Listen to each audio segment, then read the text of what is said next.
Okay, in order to make a Google form, you first have to sign into your Google account. All DISD teachers have a login under their Dallas ISD email address. So I went to hhines@dallasisd.org, and the password is the same as the password for everything else. So I'm going to log that in. It may make you jump through a few more hoops, but eventually you'll get to this point. In the upper right corner, you're going to see that 9-square grid pattern, and one of the options when you click on that, down from that, is the drive. There's also a lot of other really good features in here, and under more and even more, there's plenty of things you can go and explore later, but for the time being, I wanted to show you the drive. And I'm using mine quite extensively right now, so it's pretty full, but yours may not have as much in it. There it is. So what I was going to do, let me get rid of that, I made it earlier, is I was going to go ahead and make a new form. File, new, here, my not little file, my new folder right here. And I can make folders, I can upload a file, I can make docs, but when you come out to this more area, that's where the rest of it is. I'm going to go get a Google form going. And I'm going to start asking people about their preferences in pizza. I'm sorry, I'll click right in here and ask that question. You can put a description of the form or some directions for the kids. So I'm going to tell them to fill this out and talk about their pizza preferences. Now, if you look, I've given it a title and I've given some directions, but it's still untitled in the drive. I'm going to click up here, and it automatically grabs the title that I've typed in for the sheet. The first question I always ask when I make a form for my kids is going to be first name.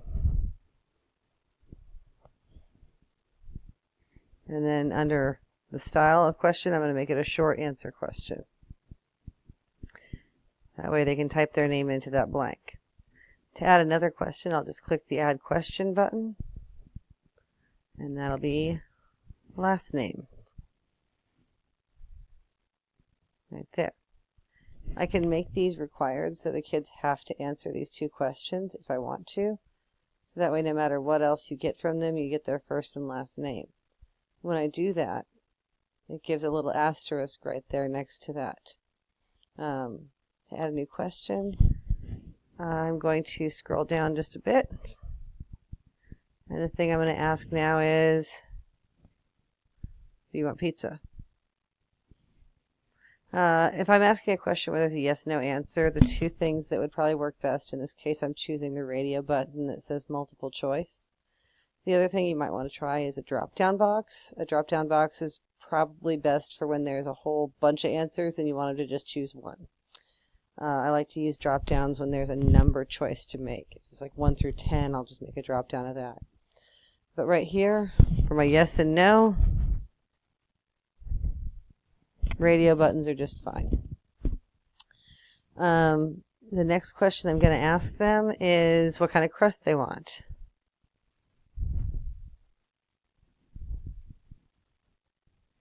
That's a perfect spot for one of those drop-downs, because you can have lots of different options and they have to choose one. You can't have two different kinds of crust on the same pizza, right? So I'm going to have thin, thick, hand-tossed, and I can't think of any more off the top of my head, so that's plenty. Another style of question is going to be the one with the check boxes. The check boxes are going to let me have several correct answers. So if you're trying to get people to check all that apply, check boxes are perfect. For in this case, what toppings would be a good question. My first choice is going to be pepperoni, sausage, extra cheese,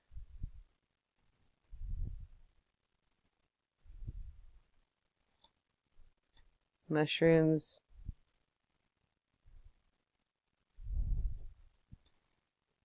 onions,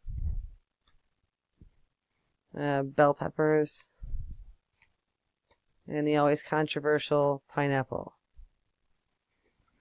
If by any chance you happen to misspell something, It will underline it red like that for you, and you see you made a typo, you can go back and fix it.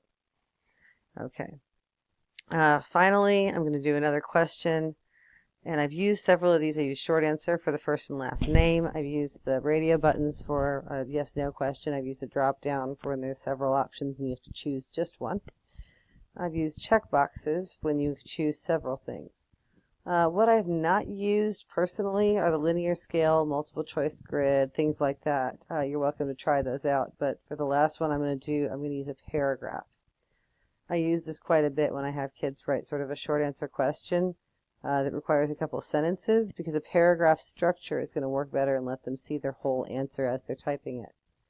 So if I get in here and I type a paragraph question, my question is going to be, explain a time when you were very happy to have pizza.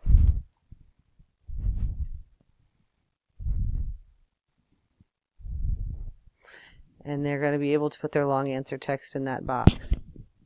And you see how when I got to the end of this line, the word have, and it scrolled to the next line and showed pizza? That's what happens when they answer, and they've got a long answer to put in that box. So I've got all these pieces put together. And now I want to make sure that all of the kids I want taking this survey can take it. So that's going to be under my settings right there. If I click on that, it brings up this window. The first thing it asks me, or the first thing that I've automatically got checked by default since I'm logged in under my DISD account, is that it's going to require a DISD login.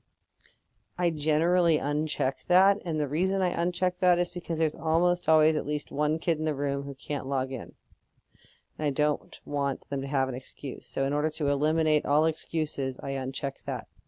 I'm already asking them to put their name in, and if they can't put their name in, then, well, we've got bigger problems than DISD logins. The rest of this I generally don't mess with.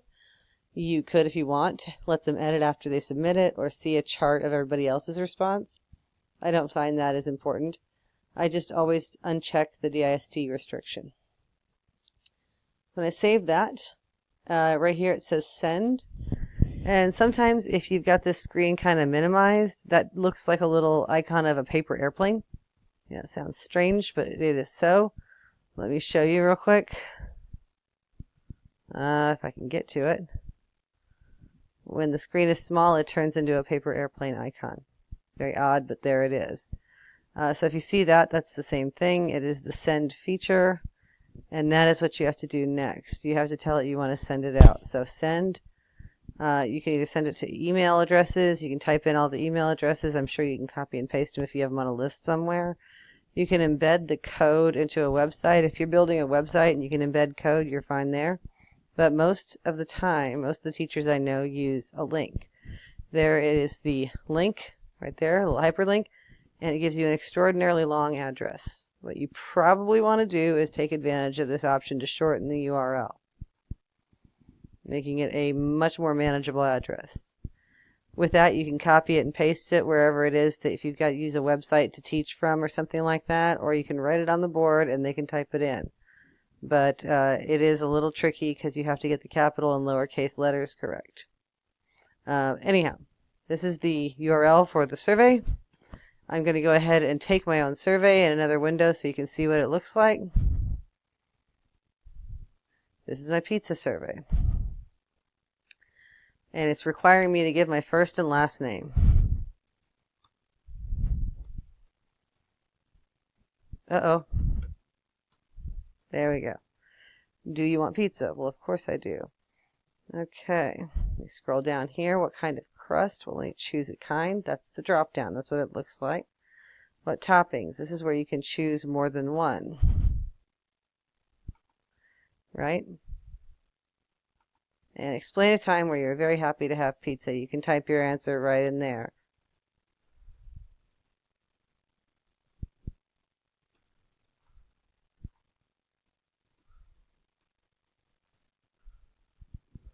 And you submit it. It goes right to the teacher. Now it says your response has been recorded. The kid knows he did his work that day, and the teacher has the response right here. Response is 1. I can click on that and see it. 100% of my students like pizza. from what this, come on, from what this says. Oh, come on, there's my responses. It says 100% of my students love pizza and would like to have hand-tossed crust. If I want to see this in a spreadsheet where each student's answer is on an individual line of the sheet so I can grade it, I can click on Create Spreadsheet and tell it to create a new one. And it will come up right here. Shows me the right answers. I can click and make the text wrap, because right here some of my words are falling off the edge of the box. So I can go to Format and I can go to Text Wrapping and tell it to wrap. And now I can see all the toppings that's supposed to go on this pizza. Finally, just a little thing I forgot. I can change the way this looks. So if I go to my color palette, I can change colors. Very exciting. Or I can come down here to this little icon and get some pictures involved. And this happens to be something I'm aware of. Under Food and Dining, there is a picture of pizza. I cannot think of a more appropriate piece of art to put on this thing.